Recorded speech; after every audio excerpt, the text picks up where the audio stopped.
Welcome back to Frostpunk 2, where the previous leader of our town has passed away and left us behind in the rubble. In an attempt to recover what little city we have left, we'll have to fix our coal production, turn on the generator, and build some more houses for our homeless population. Last video we learned how to frostbreak, and here we are once again using it to free up some resources that have been hidden under decades of built up ice. Once that's dealt with, we can work on actually setting up extraction districts to get our materials going, as well as get our food out of the ground. The last issue I mentioned was housing, which we can solve pretty simply by throwing up some low-income housing on these snow bluffs. Now, looking at the bottom of my screen here, it looks like our civilization has been split up into three parties: the Frostlanders, the Faithkeepers, and the New Londoners. I'm not sure if the Faithkeepers are always here or if that's actually based on the decision I made last video where I chose to go with Faith. If it is based on that, that's a super cool change. For now, let's get back to focusing on the colony and transporting resources, which, from the looks of this, seems to be handled. I really like the change they made from the automatons being this scarce technology in Frostpunk 1 to now being simply another tool used for transport along these routes. Meanwhile, we can see our little people working hard down here, although some are working harder than others. Despite us having established a good supply of oil, according to the game it still wasn't going to be enough, which means that we're going to have to build a research institute and research some alternative form of fuel. Now, if you're anything like me, then you probably looked at this tutorial on the side for approximately 10 seconds and then said to yourself, yeah, I know what I'm doing. Only to find out that you don't know what you're doing at all. I spent 10 minutes trying to build this place, just dragging it over random locations like some sort of monkey, only to figure out that I needed to actually follow the steps in order. You have to first expand your housing district, and then you can build a research institute inside that cul-de-sac. It actually took me so long to figure this out that someone had the time to develop and give birth to a whole ass baby. But after just a couple days, we finally had our very own research institute, which was already causing waves of commotion across the city.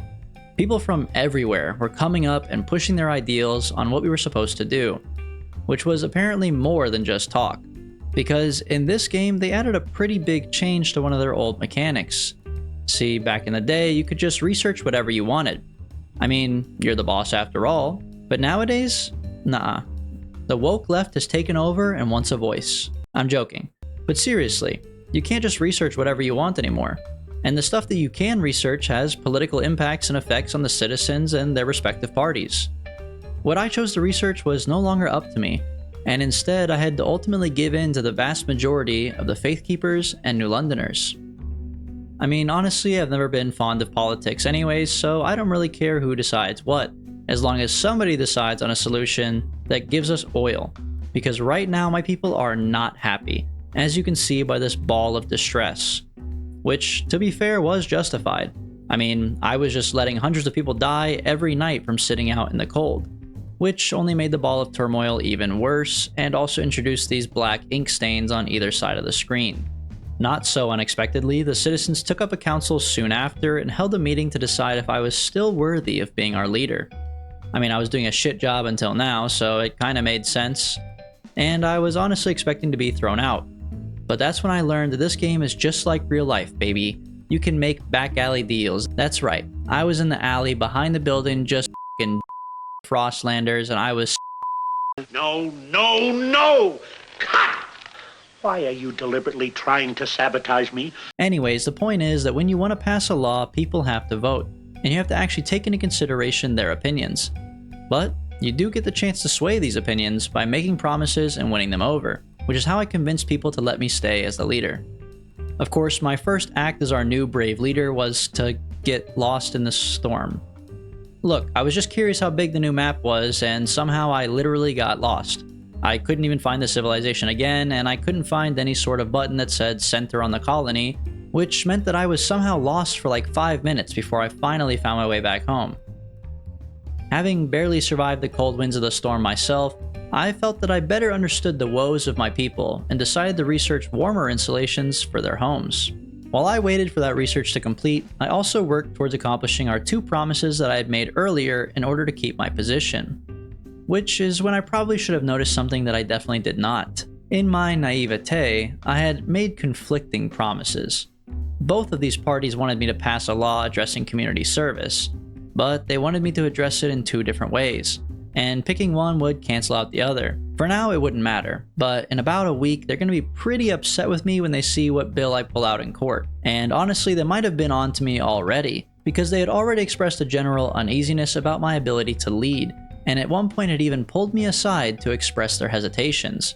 While I appreciated their input, I also had to take into account everyone else's opinion, and I really didn't appreciate the Faith Keepers attempting to implant their ideals on me. Not only that, but I didn't even know how to do what they were asking of me. They want me to set up machine-centric shifts, but I can't even find them. I looked at the research tab for like 5 minutes straight trying to find it, and all I could see was stuff about homes and mining. Of course, in hindsight, it's pretty obvious that at the top of the screen there's different tabs within the research page, but hey, how was I supposed to know? I mean, cut me some slack.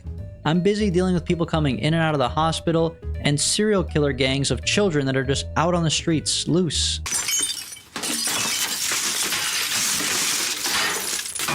Not to mention the dreading bill I still have to pass, which is going to completely overturn the bill I just passed last week.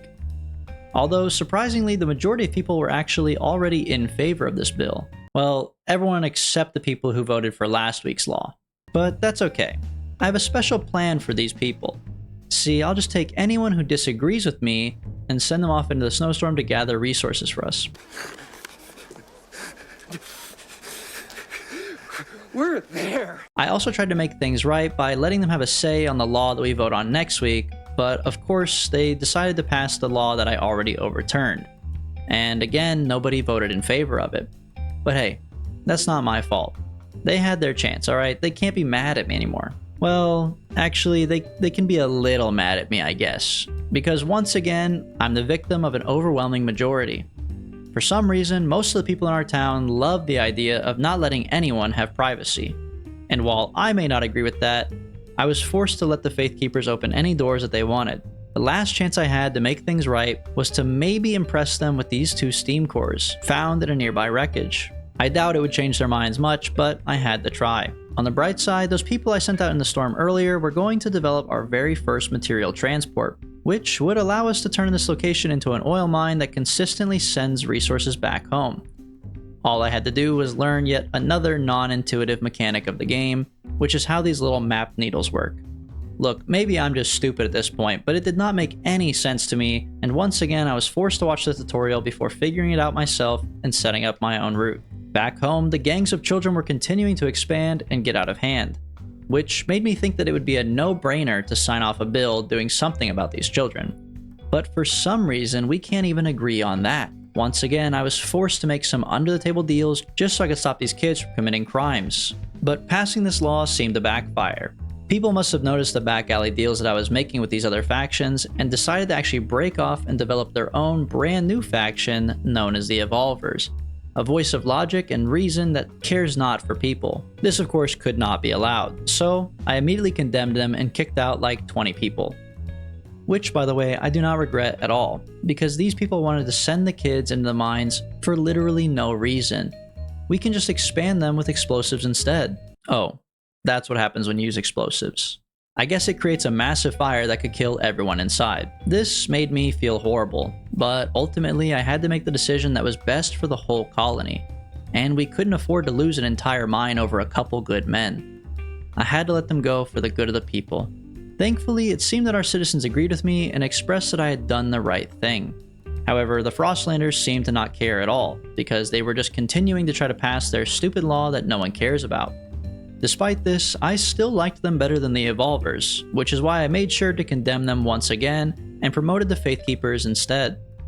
Unfortunately, this did lead to poor little old grandma getting iced by her friends. But that's not my fault, man, come on. Some of these old people can be brutal.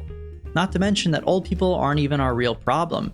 It was actually new people, and quite a few new people at that. So much so that we were going to need to pass a bill to increase our food production. But with that, I was feeling pretty good about our civilization.